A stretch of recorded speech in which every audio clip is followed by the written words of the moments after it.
अस्सलाम वालेकुम स्टूडेंट्स। आज हम डिस्कस करेंगे कार्बोहाइड्रेट्स पार्ट 2। इसका हम आज दूसरा हिस्सा पढ़ेंगे। लास्ट लेक्चर में हमने कार्बोहाइड्रेट्स का इंट्रोडक्शन पढ़ा था, उसकी साख्त पढ़ी थी और उसकी क्लासिफिकेशन में हमने मोनोसैकराइड्स को पढ़ लिया था। ठीक है, अब क्लासिफिकेशन को कंटिन्यू करते हैं। तो क्लासिफिकेशन कौन कौन से इसके ग्रुप हैं? पहले मोनोसैकराइड्स हैं, ओलिगोसैकराइड्स हैं और पॉलीसैकराइड्स हैं। तो मोनोसैकराइड्स को हमने पिछले लेक्चर में इसको डिस्कस कर लिया था।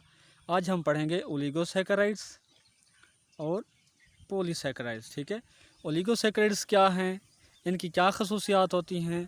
कि ये ऐसे कंपाउंड हैं जो लेस एंड टेस्ट होते हैं, ठीक है ना, और जिनके अंदर 2 से 10 मोनोसैकराइड्स होते हैं। गौर करें इस बात पे कि मोनोसैकराइड्स में हमने पढ़ा था कि 3 से 7 कार्बन आइटम होते हैं, ठीक है ना, वो मोनोसैकराइड बनाता है।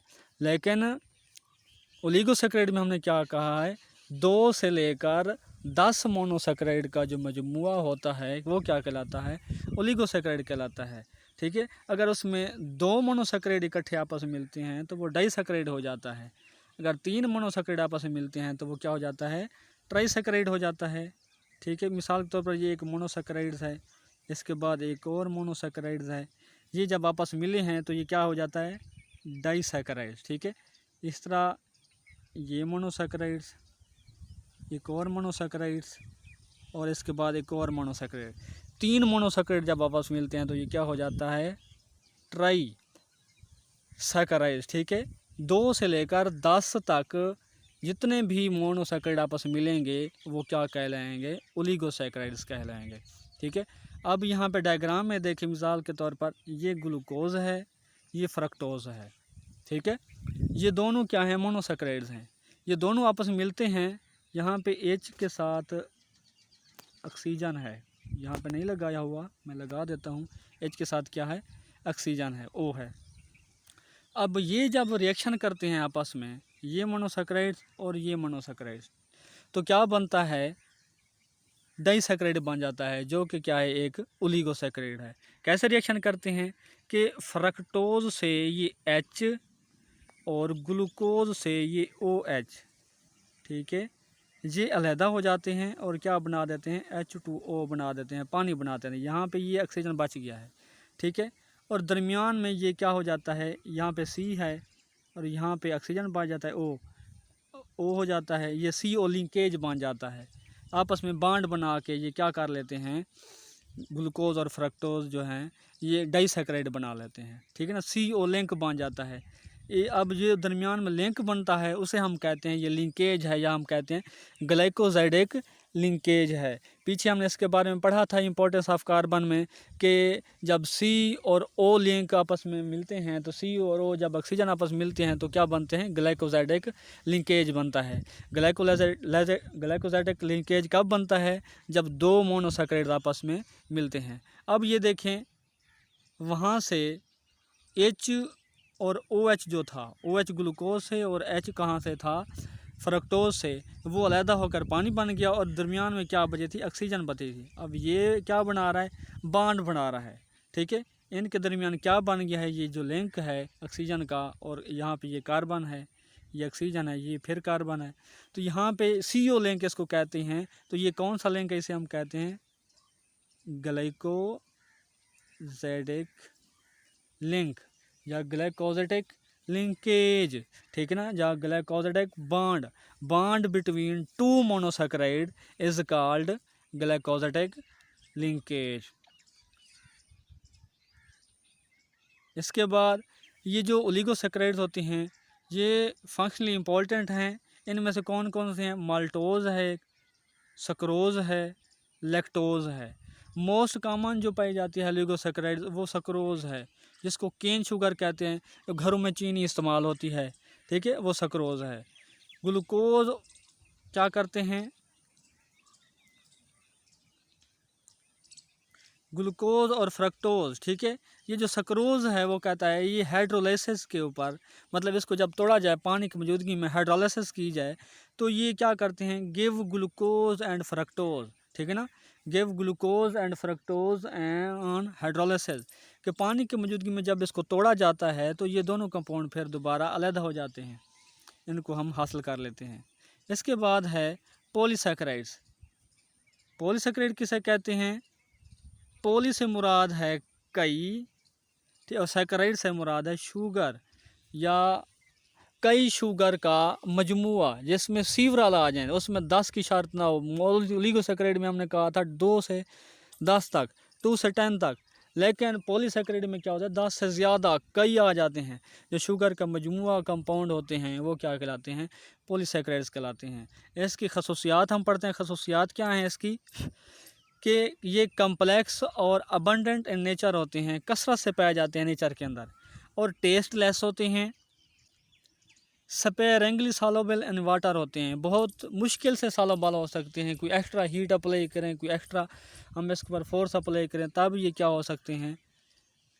सॉल्युबल हो सकते हैं।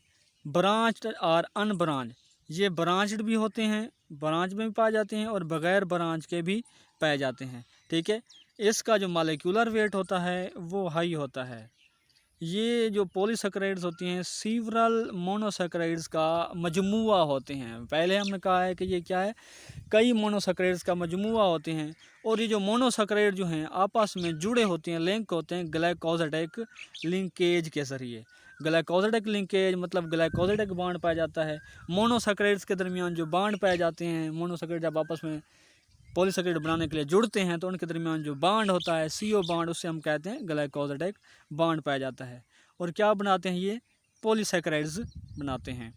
अब डायग्राम में देखें, मिसाल देखें इसकी।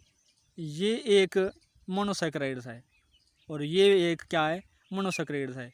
ये आपस में मिल रहे हैं और यहाँ पे क्या बन रहा है? बॉन्ड बन रहा है। इसी तरह इनके दरमियान बॉन्ड बन रहा है। इसी तरह ये सिलसिला चलता जाता है। इस तरह ये चेन बनाते हैं, और ये क्या हैं? कई मोनोसैकेराइड्स का मजमुआ होते हैं। दरमियान में ये देखें, ये सारे क्या हैं? बॉन्ड बन रहे हैं। ठीक है ना, ये सारे क्या हैं? बॉन्ड बन रहे हैं। ये भी मोनोसैकेराइड और ये मोनोसैकेराइड, 2 मोनोसैकेराइड, फिर अगला मोनोसैकेराइड, फिर अगला, फिर अगला।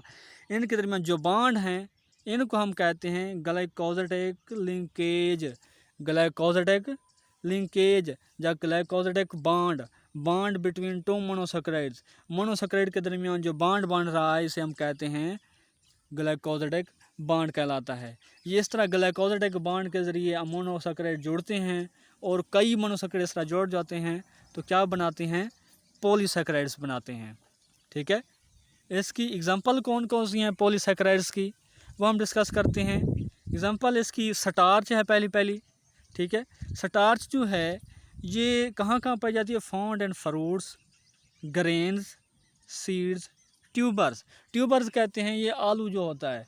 ठीक है, मेन सोर्स ऑफ कार्बोहाइड्रेट। आलू की तरह बाकी जो जड़ें होती हैं, जड़ों वाली खुराक होती है, वो कौन सी? गाजर को भी ट्यूबर कहते हैं, पोटैटो ट्यूबर भी होता है। इसी तरह main source of carbohydrates for animal. ठीक है ना, ये एनिमल को खुराक मुहैया करते हैं। Give molecule of glucose on hydrolysis. Hydrolysis के ऊपर इसको तोड़ने में, मतलब पानी की मौजूदगी में अगर इसको तोड़ा जाए तो ये क्या करते हैं? ग्लूकोज देते हैं। Give blue colour with iodine. ठीक है, give blue colour with iodine मतलब अगर हम किसी कंपाउंड के अंदर, या हम ये देखें कि आया कि वाकई स्टार्च है या नहीं है, उसको हम टेस्ट करते हैं लेबॉर्ट्री के अंदर, आयोडीन टेस्ट करते हैं। ठीक है, उस कंपाउंड के अंदर हम आयोडीन डाल देते हैं। अगर उनका कलर ब्लू हो जाता है तो हम कहते हैं ये क्या है? स्टार्च है। कि आयोडीन टेस्ट के साथ ये क्या करते हैं? ब्लू कलर देते हैं। ठीक है, इनकी टाइप्स कौन कौन सी हैं? इनकी 2 टाइप्स हैं, अमाइलोज और अमाइलोपेक्टिन। ठीक है, अमाइलोज और अमाइलोपेक्टिन। अमाइलोज कौन सी होती है? ऐसी स्टार्च जो कि अनब्रांच होती है, इनकी ब्रांच नहीं पाई जाती, और सॉल्युबल इन हॉट वाटर, ये गर्म पानी में हल पजीर होती है।